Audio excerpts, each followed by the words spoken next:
오늘은 에베소 4장 말씀을 중심으로 해서 비전 선언문에 대해서 좀 말씀을 드리려고 합니다. 여러분, 사명하고 비전은 아주 밀접한 관계가 있습니다. 사명은 우리가 되게 미션이라고 영어로 그러죠. 그건 현재적입니다. 포커스를 현재에다 맞추는 거고, 어떤 분명한 목적, 존재 이유를 달성하기 위해서 필요한 것을 우리는 사명이라 이렇게 말을 합니다. 반면에 비전은 영어를 그대로 한국말로 옮겼기 때문에 영어로도 비전인데 좀 미래지향적입니다. 비전은 미래에 나가야 될 방향과 목적을 제시해 주는 걸 비전이라 말합니다. 비전은 다른 말로 하면 일종의 나침판이 되고 내비게이션이 됩니다. 우리 교회 이 비전 선언문을 만들 때 고민을 참 많이 했습니다. 사명 선언문으로 할까? 비전 선언문으로 할까? 이걸 만들 당시에 우리나라 전체 분위기가 모든 교회들마다 막 사명 붐이 일어났고, 또 사명 선언문을 회사에서도 그렇고 교회도 막 만들 때입니다. 그런데 이 사명은 환경 따라 바뀔 수 있거든요. 반면에 비전은 미래지향적이라 안 바꿔도 됩니다. 그래서 기도 중에 고민하다가 비전 선언문이라고 이렇게 만든 겁니다. 우리 한번 다시 해볼까요? 시작. 우리의 비전은 주님의 성숙한 제자가 되어 세계 열방을 선교하며 그리스도의 몸된 교회를 세우며 이웃을 섬기는 것입니다. 아멘. 이 비전을 구체적으로 이루기 위한 3대 비전이 바로 선교, 장학, 복지 이렇게 됩니다. 그래서 오늘 우리가 계속 고백하는, 또 선포하는 비전 선언문에 대해서 좀 구체적으로 말씀을 드리고자 합니다. 첫째로, 우리의 비전은 주님의 성숙한 제자가 되는 겁니다. 어떤 제자요? 성숙한 제자. 여러분, 성경에 보면 제자라는 종류가 두 종류가 나옵니다. 하나는 일반 제자, 다른 하나는 성숙한 제자입니다. 일반 제자라는 것은 쉽게 말하면 예수 믿고 거듭난 모든 사람을 가리켜서 우리는 제자라 이렇게 말을 합니다. 사도행전 2장 41절 화상 보고 다 같이 읽을까요? 시작. 그 말을 받은 사람들은 침례를 받으며 이날에 제자의 수가 3,000이나 더하더라. 아멘. 그러니까 이런 얘기예요. 초대교회 마가다락방에서 기도하다가 오순절날 성령이 강림했잖아요. 그래서 120명이 막 큰 소리로 방언을 하는 거예요. 근데 마침 이때 오순절이기 때문에 유대인들이 전국에서 예루살렘 몰려들었습니다. 오순절 지키기 위해서. 그러다 너무 이상한 이야기가 퍼지니까 구경하러 다 모였어요. 그 기회를 놓치지 않고 그들에게 베드로가 복음을 증거합니다. 그러니까 저들이 복음을 듣고 그 말을 받았다는 것은 예수를 믿었다는 거죠. 예수를 믿고 바로 침례를 받아요. 그래서 이날에 예수 믿고 침례 받은 사람이 3,000명인데 성경은 뭐라고 불러요? 제자라 이렇게 말합니다. 그리고 성숙한 제자가 있습니다. 성숙한 제자. 13절, 본문의 13절 현대인 성경 보면 이렇게 말합니다. 그렇게 되면 우리가 다 하나님의 아들을 믿고 아는 이는 하나 되고 뭐가 되어? 성숙한 사람이 되어 그리스도의 완전하신 충만에까지 이르게 될 것이니. 이 성숙한 사람은 성숙한 제자를 말합니다. 그럼 누가 성숙한 제자냐? 그것은 그리스도의 완전하신 충만에까지 이르는 사람, 쉽게 말하면 예수 그리스도를 닮는 사람을 말합니다. 그럼 구체적으로 성숙한 제자는 어떤 사람이냐는 거지요. 먼저는 스승이신 예수 그리스도를 닮아가는 사람을 말합니다. 여러분, 제자는 스승을 닮게 되어 있잖아요. 우리의 스승이 예수님이잖아요. 누가 성숙한 제자나 예수 그들을 늘 닮아가는 사람을 말합니다. 오늘 본문의 15절을 화상 보고 다 같이 한번 읽을까요? 시작. 오히려 우리는 사랑으로 진리를 말하며 모든 일에 머리 되신 그리스도를 닮아가야 합니다. 아멘. 모든 일에 그리스도를 닮아가야 된다. 그래서 모든 일은 구체적으로 말하면 우리는 예수 그리스도의 신앙을 닮아가야 됩니다. 물론 장로교를 창시한 켈뱅도 중요해요. 감리교를 창시한 잔 웨슬도 중요해요. 그러나 우리가 제일 중요한 건 누구냐? 예수 그리스도예요. 예수 그리스도의 신앙을 닮아가야 돼요. 그리고 예수 그리스도의 인격을 닮아가야 돼요. 그리고 예수 그리스도의 능력을 닮아가야 돼요. 그리고 예수 그리스도의 삶을 닮아가야 됩니다. 그래서 예수를 닮아가는 사람들을 가리켜 성숙한 제자라 이렇게 말합니다. 또 성숙한 제자는 어떤 사람이냐? 스승인 예수 그리스도의 사역을 계승하는 사람을 말합니다. 가령 우리가 국악인도 그렇고 예수님들 보면은 스승을 막 닮아가요. 그래서 계승해 내가요. 계속해서. 근데 우리 예수님의 3대 사역이 있습니다. 공생애 동안에 그것이 뭐냐면 복음 증거하고 가르치고 치유하는 사역이었어요. 마태복음 4장 23절 화상 보고 시작. 예수께서 온 갈릴리에 두루다니사 그들의 회당에서 가르치시며 천국 복음을 전파하시며 백성 중에 모든 병과 모든 약한 것을 고치시니. 아멘. 예수님에게 3대 사역이 뭐냐면 예수님이 군중들만 모이면 다 천국 복음을 증거하셔요. 그 다음에 제자들 모아놓고는 가르쳐요. 그리고 병자 있으면 고쳐주셔요. 이것이 예수님의 3대 사역이에요. 그러니까 우리의 사명은 뭐냐면 언제 어디서 가든지 복음을 증거하는 것이 돼야 돼요.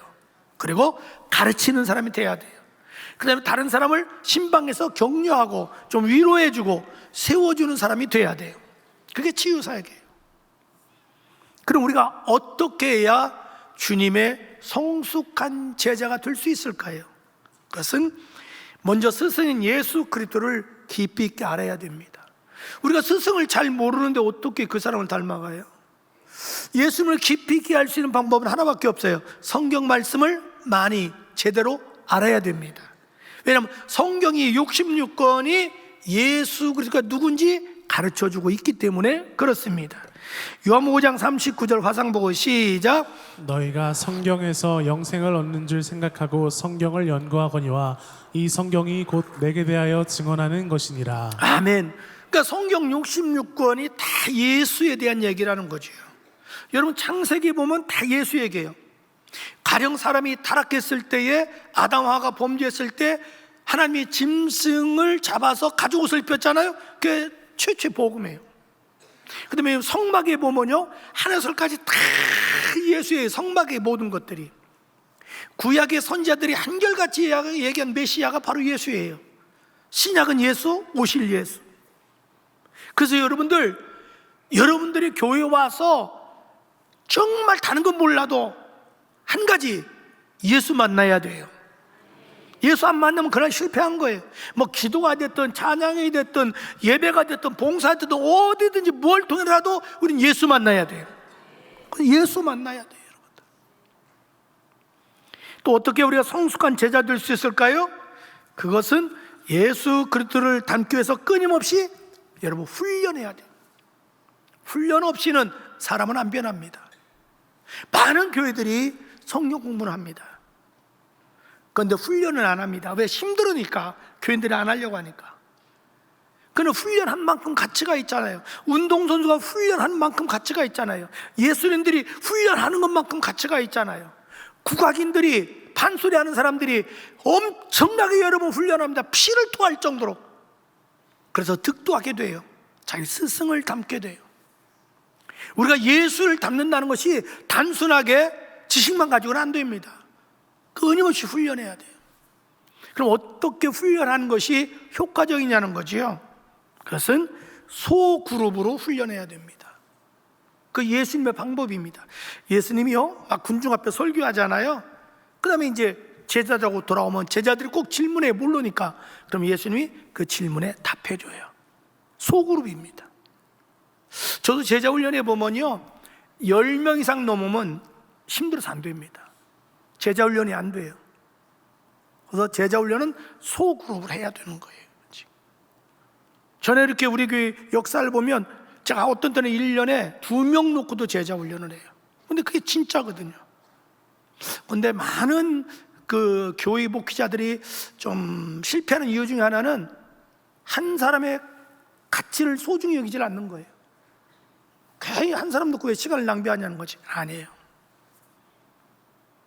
그 다음에 효율적으로 제자 훈련을 하려면 귀납법을 사용해야 됩니다. 우리가 교육하는 방법이 연역법, 귀납법이 있거든요. 그러니까 연역법은 대중을 놓고 강의하는 거 있잖아요. 학교에서 가르치는 거, 쉽게 지금 설교하는 거, 이게 연역법이에요. 근데 이것은 교육 효과가 많이 나타나지는 않아요. 사람을 훈련시키고 변화시키려면 귀납법을 해서, 귀납법은 뭐냐면 서로 질문하고 대답하고 토론하고 그래서 결론에 다른 거예요. 그래서 다른 교회에서 저에게 오신 분들이 이제 이런 면에서 좀 당혹해하는 경우가 있고 오해하는 경우가 있는 것 같아요. 먼저는 일반적으로 생각할 때 다른 교회 가면 되게 교육을 성경 공부, 뭐 제자 훈련을 되게 부목사님들이 시키는데 우리 교회는 장로님 권사님들이 시키는 거예요. 그러니까 아니, 내가 목회한테 배워야 되는데 왜 장로 권사한테 배워야 되지? 이렇게 생각하는 분이 계셔요. 물론 우리 부목사님 다 훌륭한 분이에요. 근데 언젠가는 또 부목사님이 사역지를 옮길 수 있잖아요. 근데 우리 교회는 계속 계승돼야 되거든요, 제자 훈련이. 그래서 장로님 권사님들이 리더자로 계속 시키는 거예요. 그분들은 잘 안 떠나니까. 그런데 귀납법으로 사용하다 보니까 익숙하지 않는 거예요, 여러분들이. 딱 그러는 거예요. 지난 주일날 목사님 설교가 뭐였죠? 지난주에 은혜 받은 게 뭐였죠? 지난주에 예배는 다 참석하셨었나요? 목장에 참석해서 은혜 받은 게 뭐죠? 한 주간 삶을 어떻게 살았죠? 이러니까 당혹스러운 거예요. 막 청문회하는 것 같고. 아니에요. 예수님이 그렇게 하셨어요. 그래야만이 진국이 나오는 거예요. 거기서 토론하면서 자기 신앙 고백도 하고. 그러다 보니까 7, 8명 놓고도 보통 2시간 반, 저하고 할 때는 3시간 걸리는 거예요. 왜? 다 그분 고백 들어주고 격려해주고 위로해주고 틀렸다 맞았다고는 안 해요. 그래서 삶을 하나하나 교정해 나가는 거예요. 또 효과적인 교육 방법은 이제 적용해요. 훈련해요. 숙제가 많아요. 그래서 저희가 제자 훈련할 때는 참 숙제가 많습니다. 왜냐하면 실천하는 게 중요하잖아요. 예수님도 제자 훈련 시킨 다음에 파송해서 내보내잖아요. 너 한번 전도해봐. 이렇게 해야 삶이 변화되는 거거든요. 그래서 정말 저는 우리 교회 여기 있는 모든 진짜 한 분 한 분이 진짜 인격적으로 삶 속에 예수님을 만나시고 예수님을 닮아가는 여러분 되기를 주님으로 축복합니다. 둘째로 우리의 비전은 세계 열방을 선교하는 겁니다. 여러분, 우리가 왜 성숙한 제자가 되어야 돼요? 그건 세계 열방을 선교하기 위해서 그렇습니다. 여러분, 성숙한 사람이 세계를 가슴에 품고 선교하지 성숙하지 못한 사람은 그렇게 할 수가 없습니다. 여러분, 주님의 지상 명령이 뭐예요? 주님의 뜻이 뭐예요? 세계 열방을 선교하는 거예요.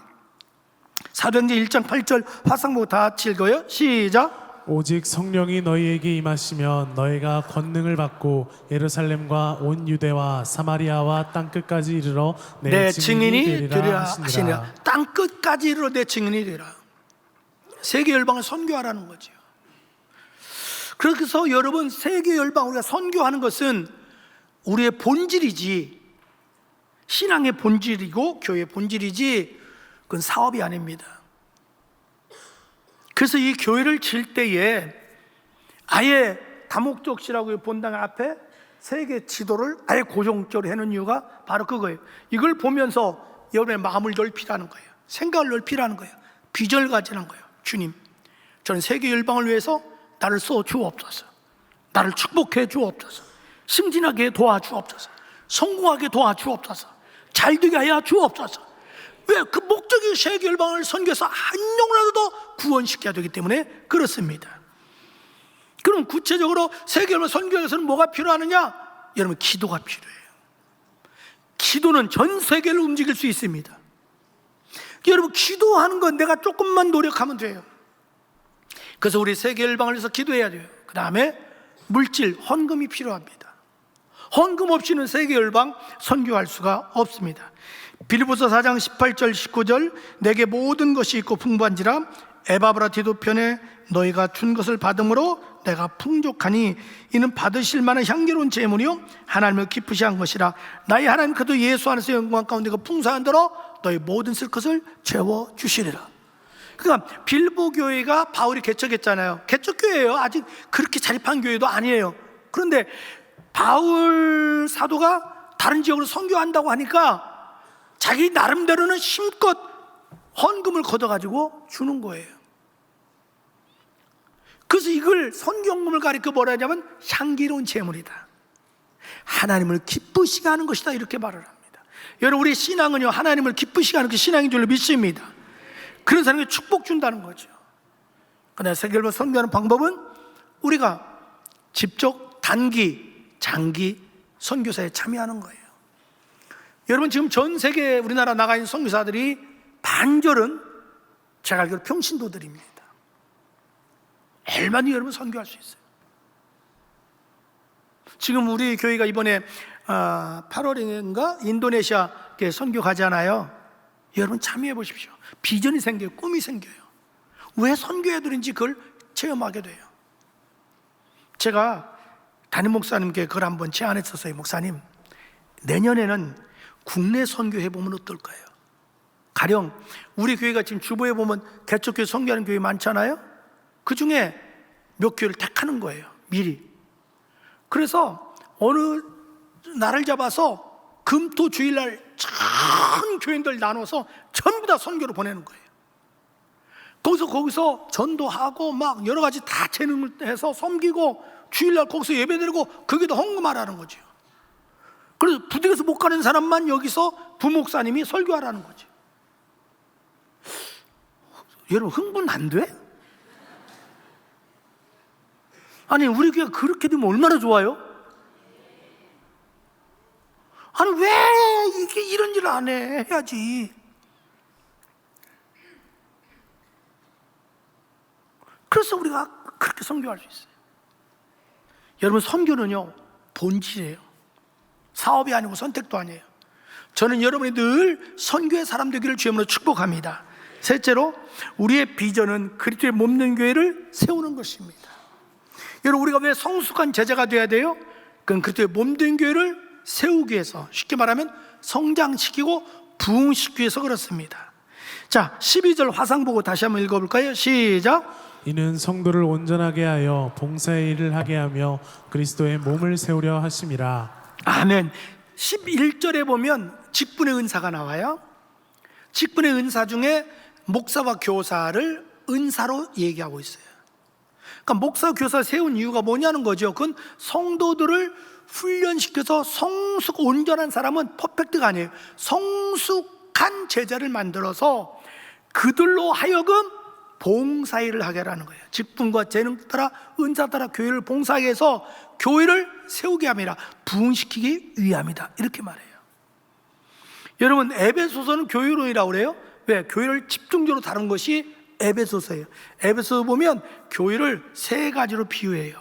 먼저는 우리 몸으로 비유해요. 여러분, 우리 몸은 많은 지체가 하나로 연결돼서 더불어 같이 움직입니다. 그래서 교회는 예수 그리스도가 머리시고 몸이시고 우리는 그 몸에 붙어있는 뭐예요? 지체들이에요. 그래서 본문 16절에 보면 그리스도의 지도를 통하여 온몸이 완전하게 서로 뭐예요? 조화되고 우리 몸의 각 지체가 그 기능대로 다른 지체를 어떻게 해요?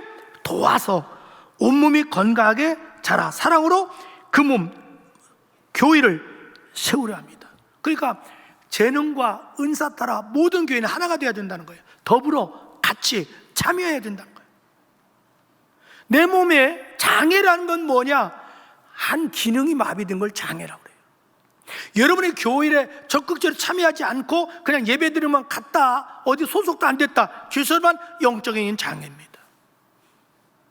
그래서 여러분, 기관에 참여하십시오. 목장에 참여하십시오. 오늘 기관 모임이 있잖아요. 그간 참여하지 않고 가면 나도 몰라. 그건 성숙한 제자는 아니고요. 정말 지체의식이 없는 거죠. 그 다음에 교회를 뭘로 비유하고 있냐면 건물로 비유해요. 여러분, 이 건물을 짓기 위해서 얼마나 많은 재료들, 자재가 들어갔겠어요? 근데 재미있는 건 잘 보세요. 다 연결되어 있어요. 아주 견고하게 연결되어 있어요. 만약에 여기서 금이 가는 순간에 그 건물은 가치가 떨어져요. 다시 말해서 내가 이 건물이라면 우린 전체가 하나로 연결돼야 돼요. 담임 목사를 중심으로 해서 하나로 딱 연결돼야 돼요. 그래서 더불어 같이 행동을 같이 해야 돼요. 같이 참여해야 돼요. 그걸 얘기하고 있는 거예요 지금. 그 다음에 교회를 가족으로 비유하고 있어요. 여러분, 가족의 특징이 뭐죠? 피로 연결됐어요. 생명의 관계예요. 서로 사랑의 관계예요. 섬기는 관계예요. 여러분, 가족은 이익 집단이 아니에요. 여러분, 교회는 예수의 피로 맺어진 생명의 관계예요. 영적 관계예요. 여기 이익 집단이 아니에요. 네 편 내 편 싸우는 데가 아니에요. 편가르게 하는 게 아니에요. 그래서 이 교회가 몸에다가 건물에다 가족에다 비유했다는 건 굉장히 중요한 말이 있어요. 모두가 하나가 되어야 된다는 거예요. 담임 목사 중심으로 하나 되기를 축복합니다. 그래서 같이 서로 연결돼야 돼요. 그래서 기관도 참여하고 목장도 참여하고 어떤 모임에도 참여해서 어떤 일 할 때 더불어 같이 움직여줘야 돼요. 같이 행동해야 돼요. 그것이 교회라는 거죠. 그럼 어떻게 이 교회를 부흥시킬 수 있느냐? 그건 여러분들이 복음의 일꾼 돼야 돼요. 열심히 전도해야 돼요. 전도보다 위대한 건 없어요. 하늘나라 때 제일 큰 상급은 전도예요. 왜? 생명을 살렸기 때문에 그래요. 정말 올해 우리 교회 전 교회 있는 전도운동이 일어나기를 축복합니다. 한 영혼이 들어오면 천한 만보다 귀한 거예요. 전도는 종교 개종시키는 게 아니에요. 한 사람을 지옥 갈 사람을 천국 가게 만드는 거예요. 저는 장례식 때마다 가장 가슴 아픈 것은 자기는 예수 믿어 천국 가는데 자기 가족들 돌아가신 분들 지옥 가요. 알 수 없어요. 그런데 목사님 예배 드려주세요. 참 곤란해요. 지옥 갔다고 할 수도 없고 천국 갔다고 할 수도 없고 그냥 살짝 피해가지고 그냥 자손들 현재 있는 사람만 축복하는 거예요. 그러나 분명하십시오. 예수 믿으면 천국 가고 안 믿으면 지옥 갑니다. 다른 길은 없어요. 그래서 우리가 복음의 일꾼 돼야 돼요. 또 우리가 교회를 성장시키려면요, 여러분이 봉사 일꾼 돼야 돼요. 하나님 주신 직분과 재능과 은사 따라 뭐든지 봉사하십시오. 교회 할 일이 얼마나 많은데요. 여러분 좀 일부 때도 일찍 나와서 밖에 차량 주차 안내도 하시고 여기 안내도 하고 헌금위원도 하고 교사도 하시고 주방에도 봉사하고 새가족 접대도 하고 강당 꽃꽂이도 하고 찬양단도 하고. 찬양단 저는요 찬양을 굉장히 중시 여기는데 마음이 아파요. 항상 찬양단. 그래서 기도하기를 주여 우리 찬양단 제발 주님 12명 이상 좀 쓰게 해주세요. 그리고 악기, 저 악기만 가지고 안 돼요. 여기에 트럼펫도 있고 드럼도 있을 뿐만 아니라 색스폰도 있고. 야, 그래서 막 왜 세상 나이트클럽만 가면 그게 요란한데 여기 교회는 조용해요. 네. 그 축제 분위기가 돼야 돼요. 그 다음에 저는 이 성가대도요 그렇게 기도해요. 주님 1부에 70명 되게 해주시고 2부에 70명 되게 해주세요. 믿거나 말거나 저는 막 기도하는 거예요. 왜?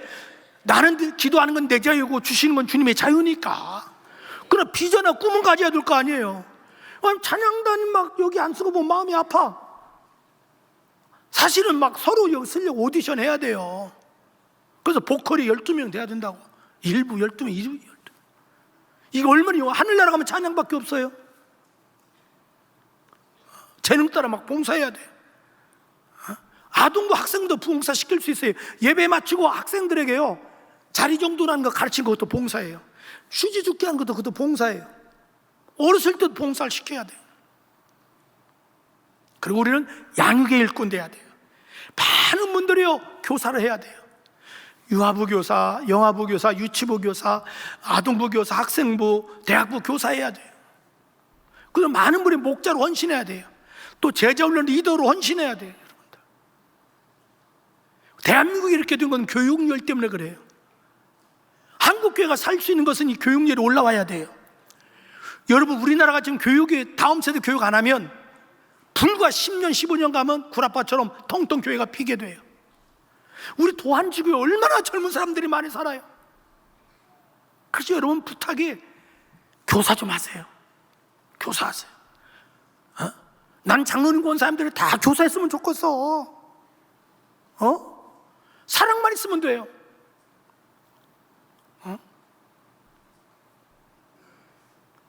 예를 들어 지금 배찬호 장로 같은 경우는 아동부 부장 선생님이 얼마나 감사한지 몰라.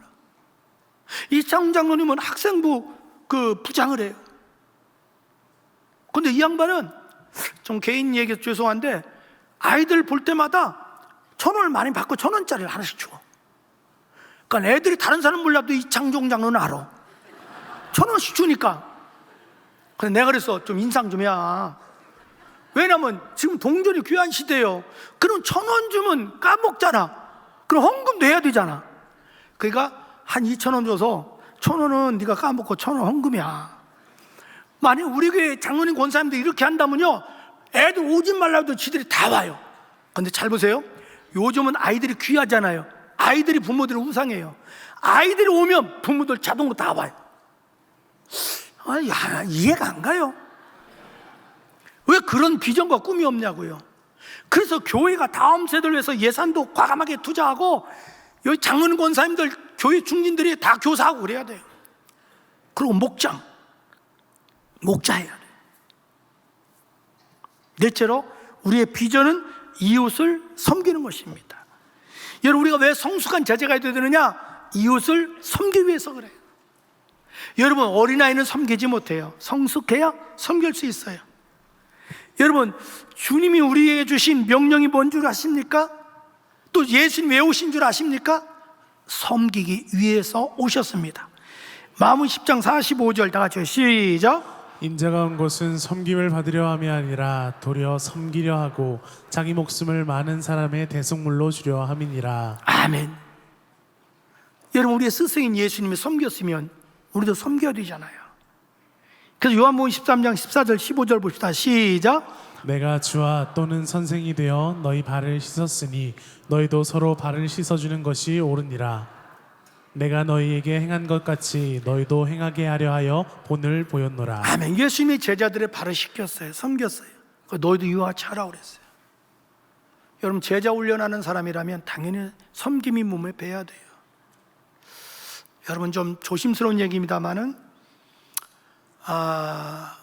얼마 전에 저희 딸이 저보고 그래요. 아빠, 엄마가 이제 73세인데 그만 좀 집에 손님 오라고 하면 안 돼? 어쨌든 뭐 제가 제주도 살다 보니까 하여튼 손님은 많이 와요.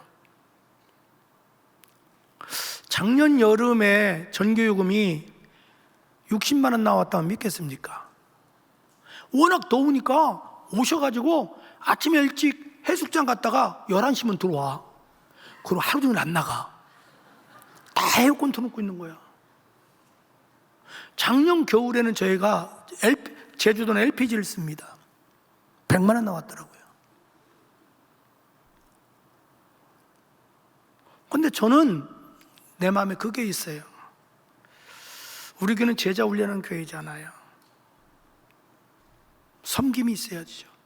그리고 여기 저한테 훈련받은 분들은 다 아시니까 첫 모임 가지면 꼭 제가 밥을 사요. 훈련 마칠 때까지 커피하고 차는 제가 다 섬겨요. 그러면 나머지 식사는 돌아가면서 유사를 해요. 근데 마지막 끝날 때는 반드시 저희 입으로 초대를 해요. 제 아내가 정성껏 섬깁니다. 제가 제 딸에게 무슨 얘기했냐면, 뭐 네 말이 틀린 얘기는 아닌데 내가 네 생활 타치하지 않잖니. 너도 내 생활 타치하지 마. 그리고 나는 내 지금 꿈은 내가 천국 갔을 때 주님이 심판대 앞에 섰을 때 상급 받아야 되겠어. 상급 받으려면 하나라도 더 해야지. 나 지금 상급 받으려고 하고 있는 거야. 저는 우리 교회에 감사한 것이 우리 새가족 접대위, 조용권선 계십니다마는 새가족 접대위원들이 수십 년째 당신들이 돈을 내서 새가족을 다 섬깁니다. 교회 예산에 1원도 안 씁니다. 수십 년을. 난 주님이 분명히 갚아줄 줄로 믿습니다. 오늘 또 보니까 어느 분이 새가족 접대하라고 조용권사님께도 10만 원 주시더라고요.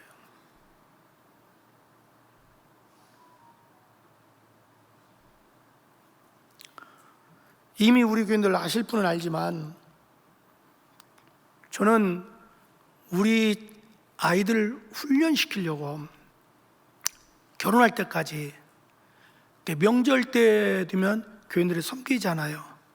다 모아놨어요. 제가 보태가지고 꼭 저 신도안 가는데 삼거리에 천사양문 있어요. 그 다음에 김종필 목사님이 하던 무료 양로원 다 수십 명 갖다 줬어요. 이유가 잘못하면 이 녀석들이 목회자 자녀가 섬김 받는 걸 배워요. 이러면 안 돼요. 섬기는 걸 배워야 돼요. 교육이라는 게 참 중요하거든요. 그래서요, 어떤 때는 가령 장원희 권사님이 저를 안 섬기면 내 전화해요. 왜 안 섬겨? 섬겨야지. 지금도 여러분들이 이제 명절 때 섬기면 우리 집사람은 물물 교환해요. 다 바꿔서 다 드려. 나는 우리 교인들이요, 섬기는 것이 몸에 뱄으면 좋겠어요. 여러분 반드시 하나님께 위상은 없습니다. 사도행전 10장 4절 화장 보고요. 시작. 벨료가 주목하여 보고 두려워 이르되 주여 무슨 일이니이까? 천사가 이르되 내 기도와 구제가 하나님 앞에 상달되어 기억하신 바가 되었으니. 자, 고넬료가 로마 군인 백부장이에요. 식민지 이스라엘에 파견 나왔어요. 다스리는데 기회만 되면 자꾸 없는 사람 도와주는 거예요. 어느 날 천사가 나타나서 뭐냐면 내 기도와 구제가 하나님께 상달됐다 이렇게 말합니다. 하나님은 소자에게 냉수한 그릇 대접한 거 잊지 않습니다. 히브리서 13장 16절 이렇게 말합니다. 다 같이 시작. 오직 선을 행함과 서로 나누어 주기를 잊지 말라. 하나님은 이 같은 제사를 기뻐하시느니라. 아멘. 오직 선을 행은 나누어 주기를 잊지 말라. 이건 제사라는 거예요. 사랑하는 지체 여러분, 우리에게 3대 우리 비전을 이루기 위해서는 여러분 모두가 성숙한 제자가 되시고 꼭 제자 훈련하세요. 그 다음에 성숙한 제자 세계 열방을 선교에 다 참여하십시오. 그 다음에 교회를 세우기 위해서 모두가 헌신하고 봉사하고 충성하십시오. 이웃을 섬기십시오. 그래서 여러분을 통해서 예수님의 빛이 세상에 나타나기를 주님으로 축복합니다.